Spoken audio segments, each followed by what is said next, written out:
तर इकडे marine drive परिसरामध्ये आता मुसळधार पावसाची बॅटिंग सध्या सुरू आहे। पावसामुळे मरीन ड्राईव्ह परिसरामध्ये काहीसा शुकशुकाट पाहायला मिळतोय।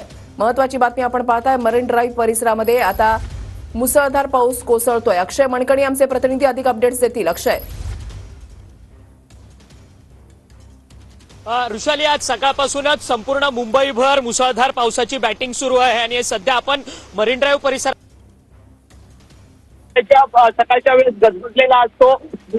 मुंबईकरांनी गजबजलेला असतो, परंतु आज पहाटेपासूनच पडणाऱ्या दमदार पावसामुळे संपूर्ण हा परिसर जो आहे तो शुकशुकाट झालेला आहे आणि दुसरीकडे समुद्राला उधाण आलेलं असल्याचं आपल्याला पाहायला मिळतात। लाटा ज्या आहेत त्या संपूर्ण लाटा सडकताना आपल्याला सध्या किनाऱ्यावरती पाहायला मिळतात मोठ्या प्रमाणात आणि असाच पाऊस जर कायम राहिला तर दक्षिण मुंबईमध्ये देखील संपूर्ण सकल भागांमध्ये पाणी साचण्याची समस्या जी आहे ती उद्भवू शकते आणि संपूर्ण मरीन ड्राईव्ह परिसर सध्या शुकशुकाट झालेला असल्याचं सध्या आपल्याला पाहायला मिळतंय आणि भरतीची वेळ जी आहे ती आज सकाळी 10:03 आणि जवळपास 3.5 मीटरच्या लाटा ज्या आहेत त्या संपूर्ण मुंबईच्या किनारपट्टीवरती उद्भवणार आहेत। परंतु नक्कीच समुद्राला सुद्धा उधाण आलेलं आहे। धन्यवाद अक्षय दिलेल्या सविस्तर